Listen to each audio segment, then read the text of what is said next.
When TV producers selected Leonard for America's Spotlight, hoping to create a comedic moment, they never expected what would happen. The 75-year-old veteran in his navy blue blazer seemed so out of place on that grand stage. Everyone was ready to laugh until the moment he opened his mouth and changed everything forever. Leonard Collins adjusted his gold-rimmed glasses, squinting at the crossword puzzle in today's newspaper. Morning sunlight streamed through simple curtains that had adorned his windows since he returned from Vietnam. The modest apartment in Westfield, Pennsylvania wasn't much, but it was home. 7 letters, military term for highest alert status, he muttered himself. DEFCON 1. His pen moved with certainty. At 75, Leonard had settled into the predictable rhythm of retirement. Mornings with coffee and crosswords, afternoons volunteering at the local Veterans Center, Thursdays at the Veterans Choir practice where he sang baritone. Always blending in, never standing out. After 30 years teaching music at the local high school following his military service, Leonard had grown comfortable with his quiet life. The telephone's shrill ring interrupted his routine. "Hello," Leonard answered, straightening his posture instinctively. "Collins, it's Frank from the choir. Did you see the news? They're holding auditions for America's Spotlight at the convention center next Tuesday." Leonard chuckled. "Frank, you know those talent shows aren't for people like us." "Nonsense. You have the most powerful voice I've ever heard. Even Colonel Richard says so. I haven't sung solo in, well, I can't remember when." His fingers unconsciously touched the small service medal on his side table, the only reminder of dreams long abandoned. After hanging up, Leonard moved to his bathroom mirror, studying the reflection that stared back. Lines that around his eyes told stories of jungle warfare, joy, and sorrow. The navy blue blazer he wore, his favorite, hung a bit looser than it once had. He hummed softly, then let his voice rise, filling the small bathroom with rich, warm tones. For a moment, he wasn't a widower living alone in a 2-bedroom apartment. He was young again, full of hope, standing on the stage of his military base's talent show before everything changed, before Sergeant Walsh had destroyed his confidence with his cutting remarks. Technically disciplined, Private Collins, but lacks the soul of a true military musician. 50 years later, his words still stung. Leonard closed his eyes, the melody fading. Little did he know that 3 miles away, Frank was uploading a video to the America's Spotlight website, a clip he had secretly recorded of Leonard singing a solo during last Veterans Day ceremony. 3 days later, Leonard's phone rang again. This time, the caller ID displayed a number he didn't recognize. "Hello, Mr. Collins? This is Ryan Matthews from America's Spotlight. I'm calling because we received your audition video." Leonard's heart skipped. "I'm sorry, there must be some mistake. I didn't submit any video." Ryan chuckled. "Well, someone certainly did. A beautiful rendition of God Bless the USA at what looks like a Veterans Memorial Service. That was you, wasn't it?" His mind raced, immediately suspecting Frank's well-intentioned meddling. "Yes, but I didn't." "Mr. Collins, we'd like to invite you to perform on next week's show. Your voice has a unique quality that could make for a memorable television moment." In the production office across town, Ryan covered the mouthpiece and winked at his colleague. They needed their weekly sympathetic elimination. The contestant audience's love for their heart, but voted off for their lack of talent. Elderly veterans were ratings gold. Viewers ate up these segments. "I couldn't possibly," Leonard stammered. "I haven't performed solo in decades." "All the more reason. America loves comeback stories. Think about it. Inspiring veterans everywhere." After hanging up, Leonard paced his living room, alternately thrilled and terrified. He dialed his daughter in Pittsburgh. "Dad, that's amazing," Sarah exclaimed. "You have to do it. At my age, I'll look ridiculous." "You look brave," Sarah countered. "Remember what you always told me when I was afraid to try something new. Courage isn't the absence of fear, but acting despite it, just like in combat." Leonard smiled, hearing his own words repeated back. "That's General Patton, dear." "Well, it's still true, Dad. When Mom died, you put everything on hold for me. Your dreams, your life, everything. Maybe this is a universe giving you a second chance. The massive studio complex loomed before Leonard like a fortress. His hand straightened his veteran's pin instinctively as the production assistant led him through a labyrinth of corridors. First time on television? The young woman asked, barely looking up from her clipboard. Is it that obvious? Leonard attempted a smile, standing tall despite his nervousness, a habit formed during his military years. Don't worry, most contestants are nervous. Hair and makeup are first, then vocal coaching, then camera blocking. The makeup room buzzed with activity. Young performers with perfect skin getting touch-ups, muscular dancers stretching in corners, a teenage girl practicing guitar riffs. Leonard felt conspicuously out of place in his modest navy blue blazer with a veteran's pin, the same one he'd worn to his granddaughter's graduation last spring. Leonard Collins? A makeup artist approached, assessing his face with professional detachment. Let's see what we can do here. 90 minutes later, Leonard barely recognized a man in the mirror. His white hair had been styled in a dignified manner, his face subtly enhanced to minimize age spots while maintaining his character. Not too much, I hope? He asked timidly. The makeup artist smiled kindly. You look distinguished, sir. Age appropriate but camera ready. In the rehearsal space, contestants warmed up under the watchful eye of Ryan Matthews. When he reached Leonard, his smile didn't quite reach his eyes. Mr. Collins, our heroic veteran, how are you feeling? A bit overwhelmed, to be honest. That's natural. He patted Leonard's shoulder. Remember, just have fun with it. The audience loves authenticity.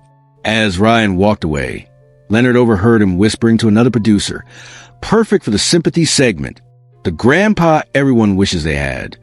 His heart sank. Was that all he was? A token elderly contestant? Night fell outside the studio, but inside, final rehearsals continued under harsh lights. Leonard sat in his dressing room, staring at the sheet music before him. Just hours remained before the live broadcast. A knock at the door preceded Sarah's entrance. His daughter had driven 2 hours to support him. Dad, you look amazing. Sarah embraced him tightly. I feel like an imposter, Leonard confessed. The other contestants are so talented, so young. Sarah took her father's hands. Tell me what's really bothering you. Leonard's eyes grew distant. I keep hearing Sergeant Walsh's voice in my head. It's been 50 years, but somehow being here brings it all back. Your music instructor during basic training? The one who told you to quit? Leonard nodded.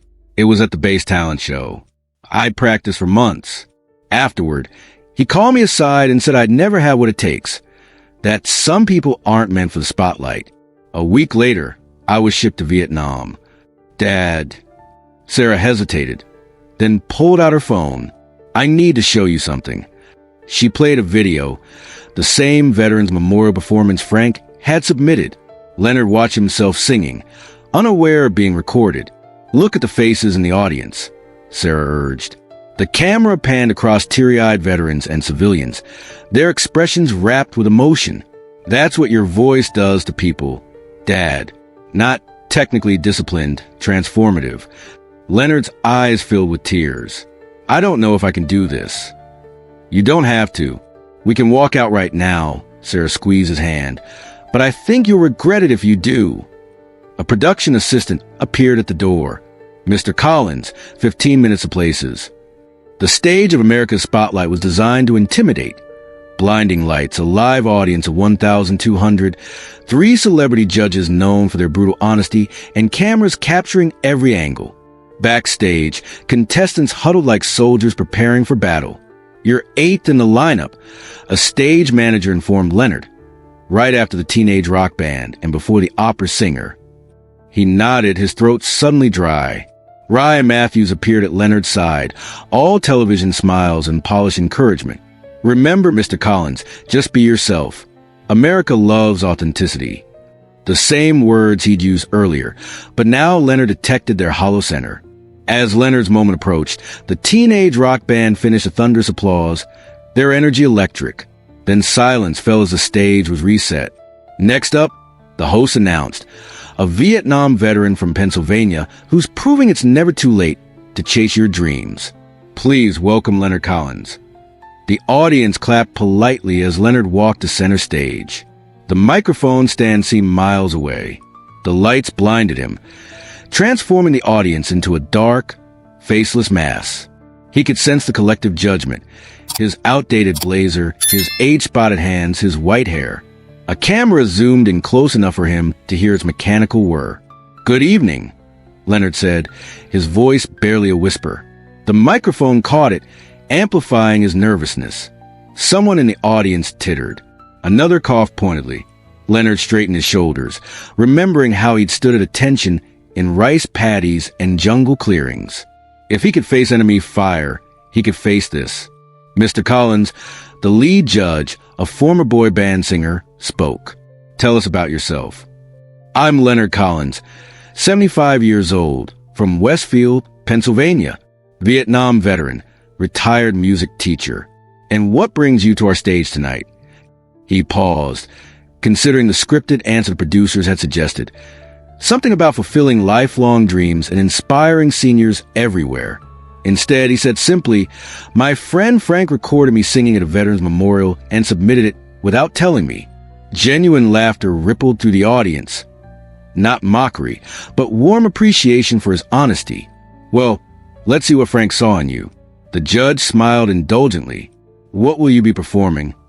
"Wind Beneath My Wings," Leonard replied. The judges exchanged glances. It was a notoriously difficult song that had humbled many contestants half his age. The music began, those iconic opening notes swelling through the studio. Leonard closed his eyes, letting the familiar melody wash over him. His hands trembled slightly as he gripped the microphone stand. When he opened his eyes again, he wasn't seeing the audience or judges.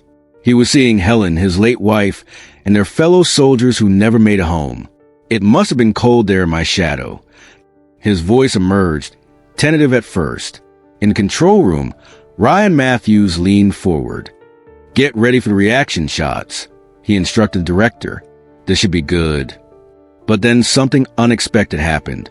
Leonard's voice opened up on the second line, rich and full of emotion, carrying decades of life experience in every note. This wasn't a technically perfect voice. It had the character that only age and living could provide. A slight raspiness added authenticity no vocal coach could teach. "Did you ever know that you're my hero?" The audience, primed for amusement, instead fell completely silent. On stage, Leonard was transforming before everyone's eyes, standing taller. The military baron returning to his frame. His face illuminated with joy as he approached the song's climax. His voice soared, carrying all the passion of a man who had fought and lost, who had weathered life's storms and emerged stronger. "Fly, fly, fly high against the sky." The final notes hung in the air, perfect, transcendent, undiminished by time. For 3 eternal seconds, silence reigned. The silence shattered as the audience erupted. It began with a single person in the front row, a middle-aged man in a veteran's cap who leapt to his feet, hands clapping wildly above his head. Like a wave, the standing ovation spread through the crowd, row by row, until all 1,200 audience members were on their feet. Leonard stood frozen, blinking against the bright lights. Was this really happening?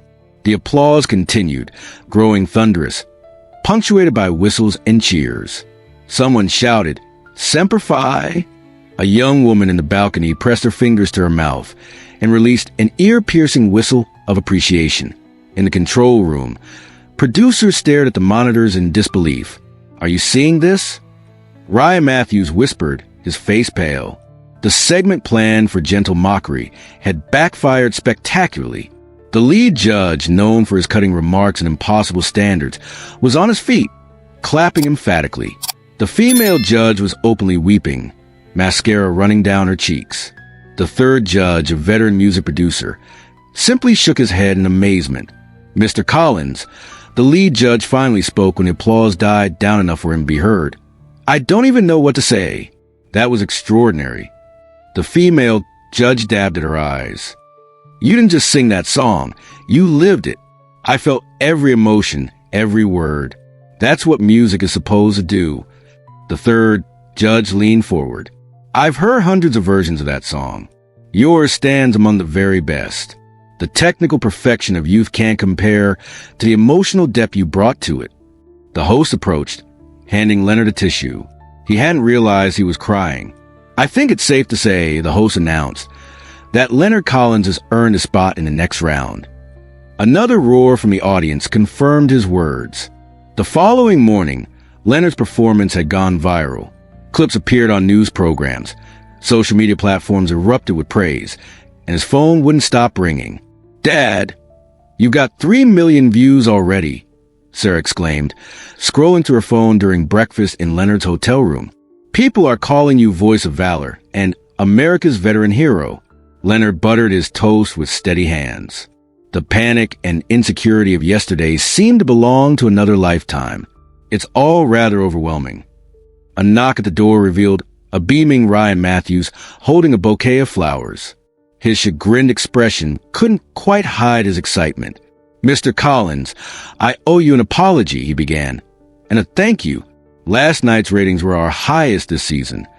Leonard accepted the flowers with dignified grace. "No apology necessary, Mr. Matthews. Sometimes being underestimated is a gift. In Vietnam, it often meant survival." Ryan shifted uncomfortably. "We've received calls from 3 record labels this morning. They're interested in discussing opportunities with you." Leonard's eyes widened. "At my age." As the judges said, "Your voice has something unique. Life experience that resonates with people. Would you be interested in exploring these options?" Later, as he prepared for his second appearance on the show, Leonard found himself humming contentedly. His phone chimed with a text message from an unfamiliar number. "Sergeant Walsh here. I'm 95 now, retired in Florida. Saw your performance last night. I was wrong about you all those years ago. Profoundly, unforgivably wrong. You were always extraordinary. I'm sorry." Leonard read the message twice, then smiled softly. After 50 years, the wound could finally heal. In the mirror, he saw himself clearly. Not just an old veteran in a navy blazer, but an artist whose time had finally come. Better late than never. If Leonard's story touched your heart, remember that talent doesn't diminish with age. Sometimes it only grows richer.